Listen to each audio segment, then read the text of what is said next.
The night was alive with the whispers of make-believe. The nursery, usually a place of quiet slumber, was now a stage for grand adventures and daring escapades. The moonlight filtered through the curtains, casting a magical glow over the room, making everything seem possible.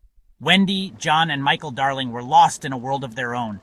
Their imaginations knew no bounds as they transformed their surroundings into fantastical realms. Wendy, the eldest, often took the lead, guiding her brothers through tales of bravery and wonder. The nursery transformed into a pirate ship. The furniture became the deck, the bedposts were masts, and the curtains billowed like sails in the gentle breeze of their imagination. The children could almost hear the creaking of the wooden planks and the distant call of seagulls. I am the fearsome captain, John declared, his voice filled with authority and excitement. He brandished his cardboard sword with a flourish, ready to lead his crew on a daring adventure across the seven seas. John, with a cardboard sword, was a fearsome captain. His eyes sparkled with determination as he commanded his imaginary crew, his siblings following his lead with unwavering loyalty. Wendy, adorned with a feather boa, played the damsel in distress. She clutched her makeshift gown, her face a picture of dramatic worry, as she awaited her rescue from the clutches of imaginary villains. Michael, the youngest, giggled as the family dog, Nana, chased after them, her tail wagging with playful disapproval. Nana, ever the guardian, joined in their games, her presence adding an extra layer of joy to their adventures. Suddenly, a shadow appeared on the wall. It moved with a life of its own, dancing and flickering in the moonlight. The children watched in awe, their play momentarily forgotten as they tried to make sense of this mysterious apparition. The children froze, their hearts pounding in their chests. The room seemed to hold its breath, the air thick with anticipation. What could this shadow mean? Was it a new adventure calling to them, or something more sinister? Their eyes wide with a mixture of fear and excitement. They had faced many imaginary foes, but this felt different. This shadow was real, and it beckoned them to follow. Could it be the beginning of a new and wondrous journey? The children exchanged glances, their minds racing with possibilities. The nursery, once a simple room, had become the gateway to the unknown, and with hearts full of courage and curiosity, they were ready to step through. A soft tinkling sound filled the air. There, hovering outside the window, was a figure unlike any other. He was a boy, yet he seemed to shimmer with a strange light. Peter! This was Peter Pan, and by his side fluttered his loyal fairy, Tinkerbell. Have you forgotten how to fly, Wendy?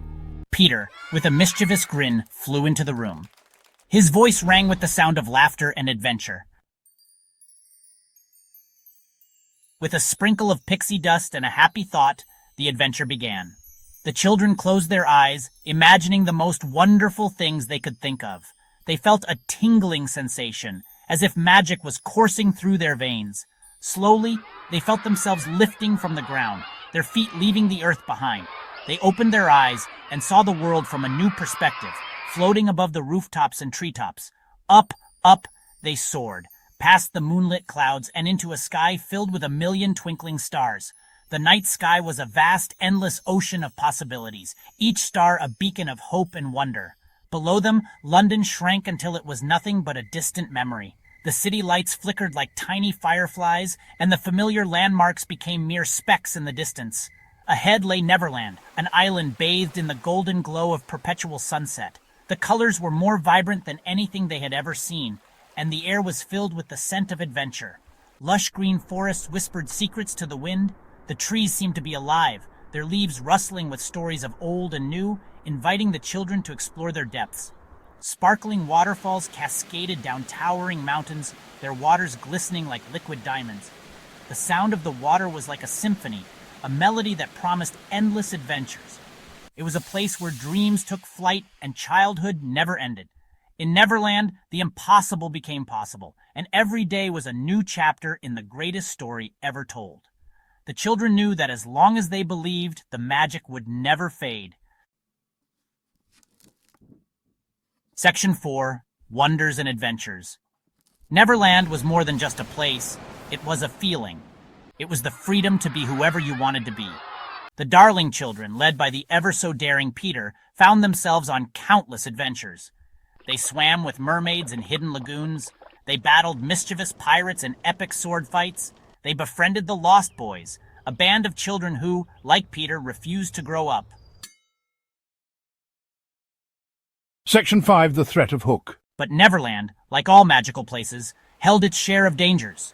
The most fearsome of them all was Captain Hook, a cunning pirate with a heart full of vengeance and a hook where his hand should have been. Hook was determined to capture Peter Pan and make him walk the plank. His presence cast a shadow over their adventures, a constant reminder that in this world of wonder, danger lurked around every corner. Section 6. Mermaids and Mischief. One sun-drenched afternoon, Wendy found herself drawn to a secluded lagoon. There, amidst the water lilies, she met the mermaids. They were beautiful, with shimmering tails and voices that sounded like seashells chiming, but their beauty hid a mischievous streak. And Wendy soon learned that the mermaids, much like Neverland itself, could be both enchanting and unpredictable. Section 7. A Hero's Farewell. The final confrontation with Captain Hook was a whirlwind of flashing swords, clashing steel, and the echoing cries of battle. The air was thick with tension and the smell of salt water, as the two adversaries faced off in a duel that would decide the fate of Neverland. Peter, brave and agile, fought with all his might. His movements were swift and precise, a testament to his years of adventure and his unwavering spirit. The crew of the Jolly Roger watched in awe, their cheers and gasps punctuating the fierce exchange of blows. The battle raged on the deck of Hook's ship, the Jolly Roger, as the waves crashed furiously around them. The ship rocked and swayed, adding to the chaos of the fight. Peter's friends, the Lost Boys, and the Darling Children watched anxiously from the sidelines, their hearts pounding with fear and hope. In the end, it was Peter who emerged victorious, his determination and courage shining through. With a final decisive strike, he sent Hook plunging into the churning sea below. The crew erupted in cheers, their spirits lifted by the sight of their hero standing triumphant. Hook's fall was met with the ominous ticking of the crocodile's clock, a sound that had haunted him for years. As he splashed into the water, the crocodile's jaws snapped shut, sealing his fate. The sea, once a place of adventure, had become his final resting place. With a final wave, Peter bid farewell to his old foe. His heart was heavy with the weight of the battle, but also filled with a sense of accomplishment. He had protected his friends and ensured the safety of Neverland once more. In a heart full of bittersweet memories, Peter turned to his friends. The victory was theirs, but it came with a price. The memories of the battle, the loss, and the triumph would stay with them forever, a reminder of the bravery and sacrifice that defined their adventures. Peter escorted the Darling Children back to the window of their nursery. The journey back was filled with laughter and stories as they recounted their adventures in Neverland. The magic of the place had touched them all, leaving an indelible mark on their hearts. The magic of Neverland, however, stayed with them, woven into the fabric of their childhood dreams. As they settled back into their beds, the children knew that the adventures they had experienced were more than just dreams. They were a part of who they were, a testament to the power of imagination and the enduring spirit of adventure.